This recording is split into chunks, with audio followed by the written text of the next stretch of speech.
Bonjour. Ça va bien? Très bien, merci. Thank you for coming, everybody. You all know about the good news that we have today, and that's good news that I received at about 4:15 this morning, that a tentative agreement has been reached by negotiators on all sides. And if ratified, our schools will be reopened, teachers will be back teaching, and students will be back learning, which is fantastic news. Even more than that, though, in addition to that, we have also reached an historic 6-year agreement with teachers. This has never been done before in British Columbia's history. So that means that 5 years of labor peace ahead of us. And those are 5 years in which we can spend our time, rather than bargaining and being in a constant state as we have been for almost 30 years of moving from one bargaining session to the next year after year. We'll have 5 years in which we can sit and talk about the things that really matter, and that's improving education for children in classrooms and thinking about how we can improve that. A negotiated settlement was really important because it allows us to reset that relationship, which has been dysfunctional for so long. And resetting the relationship, it means that we can sit respectfully and talk respectfully about something that matters to both the government, to the teachers union, to classroom teachers, to parents, and to students, obviously. And that's improving learning outcomes for kids and making it work better for kids in the classroom. And so I want to thank everyone, because this is really a remarkable achievement after 30 years of dysfunction. I don't want to speak about it in a bunch of detail because trustees and teachers need to see it, and teachers, of course, need to vote on it. But I do want to acknowledge all those who made this breakthrough after 30 years possible. First and foremost, it was parents and students who had the patience to allow this dispute to finish in a negotiated settlement. And I know it was incredibly difficult, and it was a painful thing for so many families to have to endure this work stoppage. But because they gave us the space on both sides of the table, we were able to come to a negotiated settlement. It took time, and I know that was time. It was difficult for parents and families to provide, but they did, and that's what gave us the space. So I want to thank them for their patience to make sure that we could do this the right way. I'd like to thank the negotiators at the table, Vince Reddy as a mediator, and of course the negotiators on both sides of that table. Jim Eicher from the BCTF. This has been difficult. You know, it takes leadership on both sides. And Jim, in deciding to step forward and come to a negotiated agreement and step away from what was really a dysfunctional relationship and try and set something new, I think showed real courage in doing that. Peter Fassbender, our Minister of Education. I know it's been challenging across government, but for Peter Fassbender has really been carrying the burden of that on the government side of this negotiation. I want to thank you for that, Peter. You did a great job. Both of these two men, Peter and Jim Eicher, guided us through this negotiation, and I think a lot of you might have predicted that wasn't possible. But you proved everybody wrong, both of you together. So we did find a way to give teachers a fair raise. We have improved investments in classroom composition, which was an absolute priority for me. Make sure that there's more teaching support in classrooms for kids. And we found a way to do that without raising taxes, and we found a way to do it without cutting services, and we found a way to do it without going into deficit.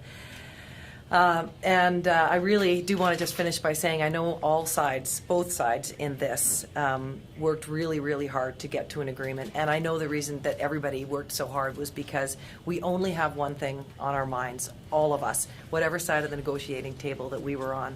And that was making sure that we protected the best interests of students, and I think we did that. So now we'll wait for it to get to a vote, and we hope be ratified by members.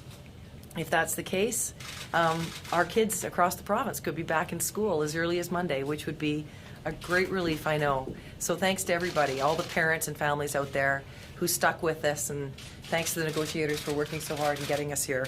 It really is a good day for British Columbia, and I think it's a real it's a real game changer for education in the long term, because we will now be able to sit down with some of the most important people in the system, and that's teachers, and work together rather than constantly arguing and fighting, because we're always in negotiations. Work together to make sure that we're making classrooms better for kids. So thanks. Can I ask Peter Fassbender if he has anything to say first, and then we can get to questions? Thank you, Premier, and I'm not going to repeat everything the Premier said, but I think one of the keys that I have felt through this morning when I got the call that there was a tentative agreement, very shortly after I phoned Jim Eicher and I said, you know, in negotiations there's always give and take. Both parties have to be willing to give and take, and I thanked him for the willingness on the part of the BCTF negotiating team and the executive to do that. And I said the key for me now is how do we move ahead and work together in partnership with parents and with other partners in the system to make our education system even better than what it is today. And we have one of the best in the world. We're going to build on that foundation by looking at what does composition really mean for the future, because that is a key for this government, always has been, and it was proven at the table by the work that was done by the negotiating team. So I've been very proud and humbled to be a part of this government that does understand those issues and wants to chart a future for our kids for now and generations to come, quite honestly, that is going to be built on a stable environment where we can really get the work done. So, Premier, thank you for your support throughout this as well, because it takes a team to do this. There is no one individual, it is everybody. And our leader has been a part of that process throughout by giving the team the ability to do what they did so well. So thank you. So if we could look to me here for questions, as we always do, and let us know who your question is for, and we'll start right here. John Wilbur from CTV News. Taxpayers want to know, how much is this deal going to cost? Well, I can say this. I can't get into too much detail before it's been presented to the members of the Teachers Federation. I mean, they need to be the first that see it, along with trustees. That's going to be a little bit later today, I think. But I can tell you this. It is within our fiscal plan. I said at the very beginning, this needs to be something that's affordable for taxpayers. So we've found a way to give teachers a fair raise, to improve classroom composition, to really make it work for teachers at the same time that we're making sure it still works for taxpayers. So we're not going to have to raise taxes, we aren't going to go into deficit, and we're not going to increase our debt. We'll go to James at the back of the room there. So it's James Keller with Canadian Press. How does this deal deal with the court case that's looming over all of this, and how do you ensure that when we get the result of that, either at the BC Court of Appeal or at the Supreme Court of Canada, that we're not back here in a year or two with more threats of strikes and those sorts of things? So how do you deal with that court case, which has been at the issue of all this in the first place? I'll give you a really high-level answer on that, because again, I don't want to get too much into details in this hour. But we'll wait a little bit and we'll have a chance to have more conversation about it once members have had BCTF members have had a chance to see it. It's their agreement too, so they should be the first to have a look at it. But I'll say this, part of the agreement allows government to settle outstanding grievances. And so we've done that in the agreement. And so we've agreed that we'll settle the outstanding grievances that are there, and that's was for both sides. That was a major step forward on both sides, but it was a key to making the decision, making the agreement work at the end of the day. But just to be clear, though, this doesn't dispatch with the court case, though. I mean, No, the court case is going to continue. Yeah. Right here, Premier, on your right.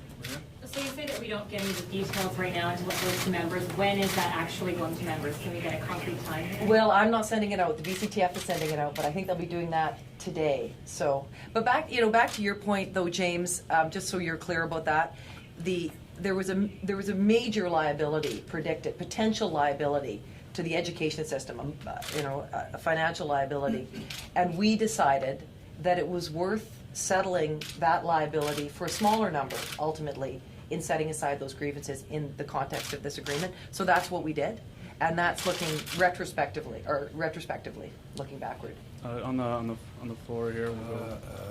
Mrs. Premier, let's go back to the court case, if you don't mind.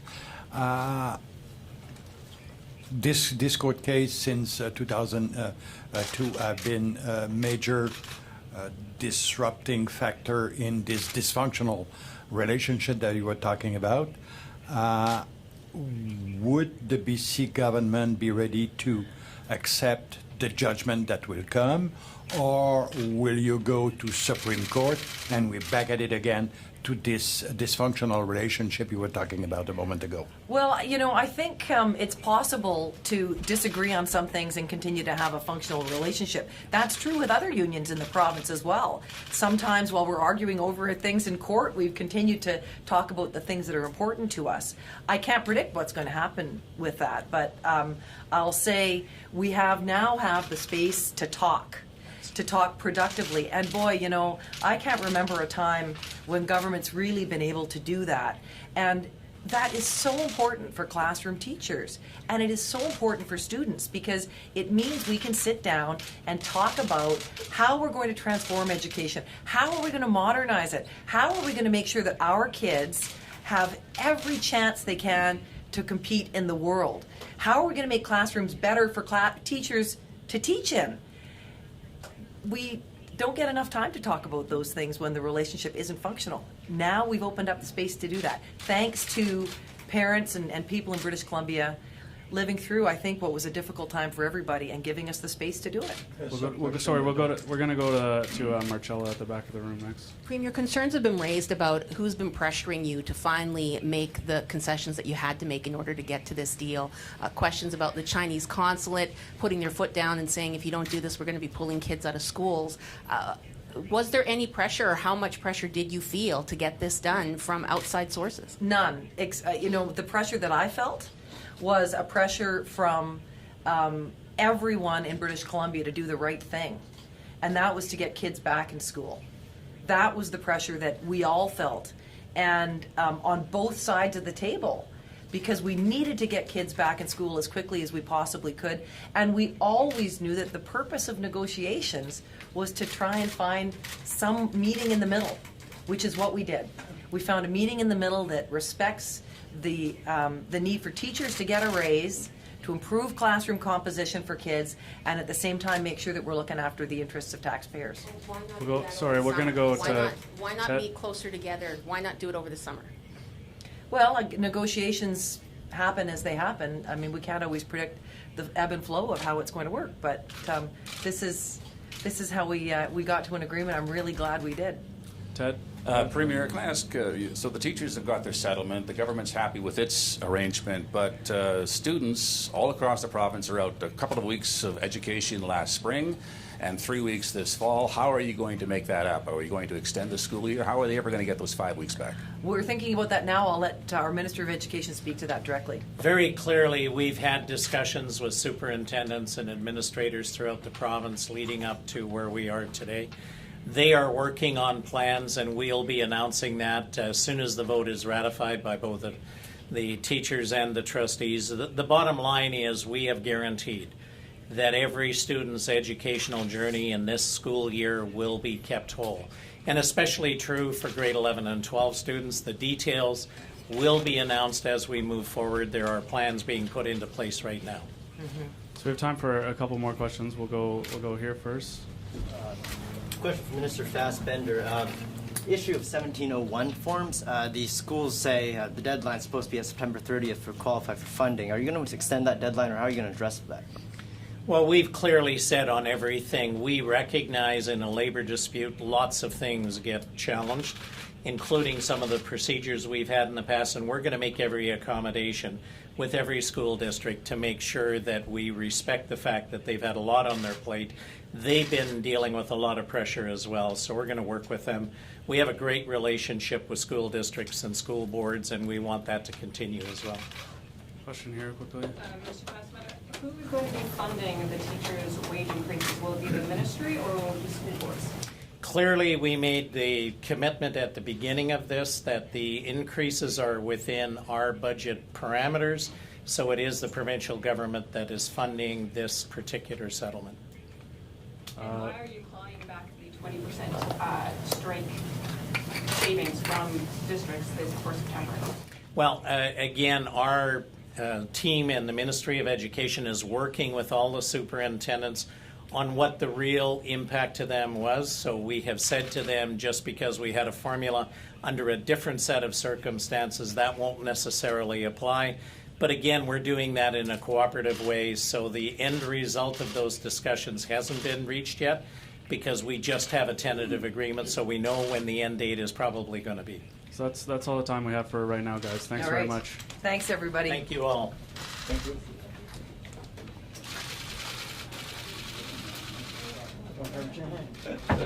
Ouch. It's got the abs.